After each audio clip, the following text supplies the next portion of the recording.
विरोधकांचं काय पोटपडली का काय म्हणतात? नाही, असं आहे, ही पत्रकार परिषद मुळातच आम्ही सांगितलंय का गेल्या काही दिवसामध्ये वळसे पाटलांनी खुलासा करण्यासाठी किंवा संवाद साधण्यासाठी जी काही भूमिका मांडली, आम्हाला वाटत होतं ते भूमिका मांडतील.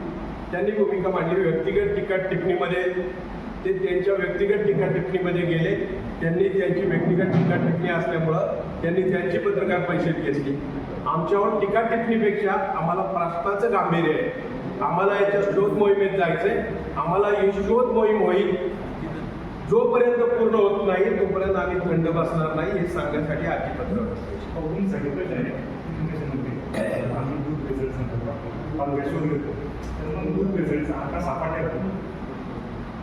मला सांगतो आता आहे ना, आताचं काम एकच आहे, तुम्ही करा भेसळ, त्यातले मला द्या, तुम्ही खा आणि मी खा, अशा प्रकारे सर्व यंत्रणा आपल्या तालुक्यात चालू आहे. आणि ती चालू असताना ते सापडायचं काम कसं आहे माहिती का, की त्याची मुळं सापडली. आता आम्ही मुळं शोधतो, मुळं सापडल्यानंतर थोडं ऑटोमॅटिक सापडणार आहे. आता आम्ही मुलांच्या बरोबर पाठी लागत थोड्यापर्यंत पोहोचतो. एक 4 ते 5 दिवसात त्या खोडापर्यंतची पूर्ण इत्यंभूत माहिती आम्हाला मिळेल. ती मिळाली का त्याचं सीलबंद पाकिट फॉरेन्सिकसाठी मी देणार.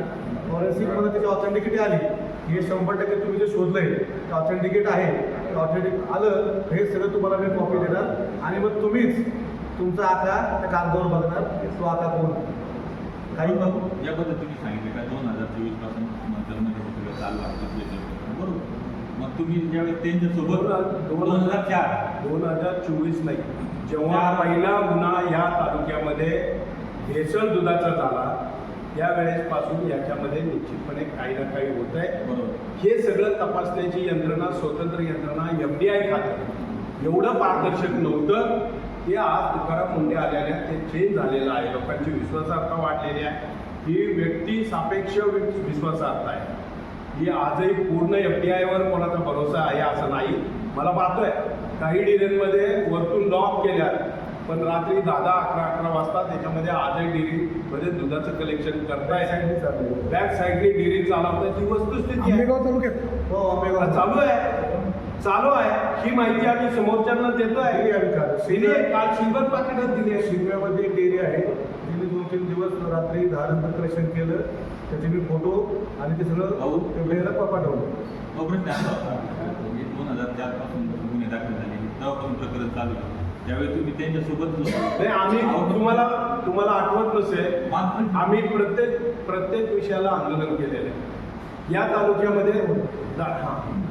तुमच्या सोबत होते, तुम्ही मांडीला बसत होते, त्यावेळेस तुम्ही काही तुमच्या लक्षात आलं नाही काय ते आज लक्षात आले कधीपासून चालू आहे? नाही, मी पहिले सांगितलं मांडीला तुम्ही काय नाही बोलले? बघा, मी पहिले सांगितलं की आम्ही स्पष्टपणानं आम्ही त्यांच्यासोबत होतो. हा माझा आरोप दिलीप वळसे पाटलांवर नाही. तुम्ही गैरअर्थ का काढता तुम्ही? कारण हा प्रश्न आमचा आम्ही म्हटलं नाही. माझा संदीप लोढा या मॅचवर आहे. संदीप लोढा यांचं काय एकत्र तुम्हाला माहिती आहे का? तुम्ही हा आरोप लावू शकत नाही. संदीप लोढाचा यांचा काय संपर्क असेल तुम्ही जरूर सांगा, उत्तर देतील. वळवेचा तुमचं असं म्हणणं आहे की वळसे पाटील भेसळखोर आहेत, मग यांच्याबरोबर ते होते असं आहे का? तुमचं म्हणणं नक्की काय?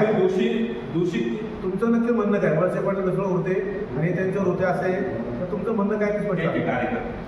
जे तुम्ही आरोप करताय त्यांचे कार्यकर्ते आम्ही या सगळ्या प्रकरणामध्ये तुमचं हे पण म्हणणं आहे की वळसे पाटलांचा संदीप लोढा कार्यकर्ता आहे. मग काय तुमचं म्हणणं स्पष्ट आहे. संदीप लोढा कोणाचा कार्यकर्ता हे जग जाहीर आहे. नाही, ते त्यांचं म्हणणं आहे की अरुण भाऊ मांडला बसून वळसे पाटला बरोबर, तर अरुण भाऊनं सगळं माहित होतं का? नाही, त्यांना असं म्हणायचं आहे, तुम्ही पूर्वी अगोदर एकत्र होता, एकत्र असताना तुझं माझं सगळं व्यवस्थित ऍडजस्टमेंट, आणि आता तुकाराम मुंडेंनी कारवाई केली तर आता मात्र तुम्ही इश्यू क्रिएट करताय म्हणायचं. नाही, आता ते सांगतो. तुकाराम मुंडेंनी कारवाई केली दूध भेसळावर.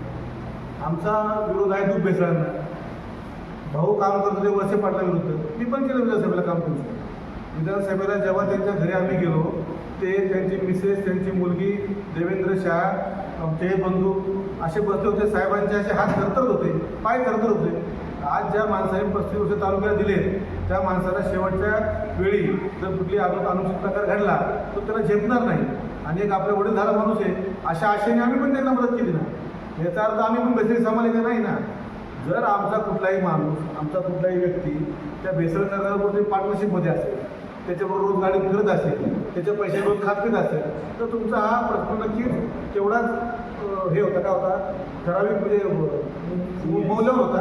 पण हा तुम्ही जो प्रश्न विचारताय त्याच अपेक्षेने आम्ही अरुण गेलेला प्रश्न केला होता की बाबा या तालुक्याचे ते आमदार आहेत, त्यांच्याबद्दल तुम्हालाही असं आहे, ते दोषी नाही असं तुम्ही म्हणताय, मग ही कारवाई कठोरपणे व्हावी. वळसे पाटील हे तुम्हाला निवेदन, आणि तुम्ही पण आमच्यासोबत मुंबईला चला असं त्यांना भेटून का सांगत नाही? ते ज्या दिवशी आंदोलन केलं, संध्याकाळी त्यांनी सभा घेतली, दुसऱ्या दिवशी त्यांनी सांगितलं की मी 10 दिवस आरामाला बाहेर चालतो. त्यांच्या कार्यकर्त्यांना मी फोन केला. इव्हन देवेंद्र शहाला सुद्धा मी इथून फोन केला माझ्या ऑफिसमध्ये आंदोलन झाल्यानंतर. वळसे पाटलांना देखील फोन केला, पण त्यांचा फोन त्यांनी घेतला नाही. कार्यकर्त्यांनी सांगितलं की साहेबांची तब्येत खराब असल्यामुळे साहेब आराम करत 10 दिवस गेले. आता ते आराम करण्यासाठी कुठल्याच अज्ञात स्थळी गेलेत, ते स्थळं मला माहीत नाही. जर असतं तर तुम्ही त्यांना तिथे निरोप द्यायला गेलो. वळसे पाटलांना भेटून निवेदन देणार का? त्यांना निवेदन द्यायची गरज नाही, त्यांनी आमचं द्यायचं. आम्ही त्यांना फोन करून सांगणार की साहेब तुम्ही पण तुमचं एक पत्र तयार करा, याच्यावरती FDAने भक्कम कारवाई करा, तुम्ही केंद्रात चाला, मग आम्ही आमच्या गाडीत घेऊन तुम्हाला जातो, आपण अमित शहाकडे जाऊ, मोदींकडे जाऊ. मोदींना ते सहन होणार नाही की जे दूध पिऊन जी लहान मुलं बच्चे आमच्या महिला भगिनी आज कॅन्सरची झुंजत आहे, ते मोदींना अमित शहानं जाऊ पुत्र पण ते पचणार नाही. ते त्यांच्याकडे आपण जाऊ आणि तुम्ही आमदार होऊन आमच्यावर चाला. आमच्या ह्या पूर्ण संघटनेचं निषेधाचं नेतृत्व तुम्ही करा.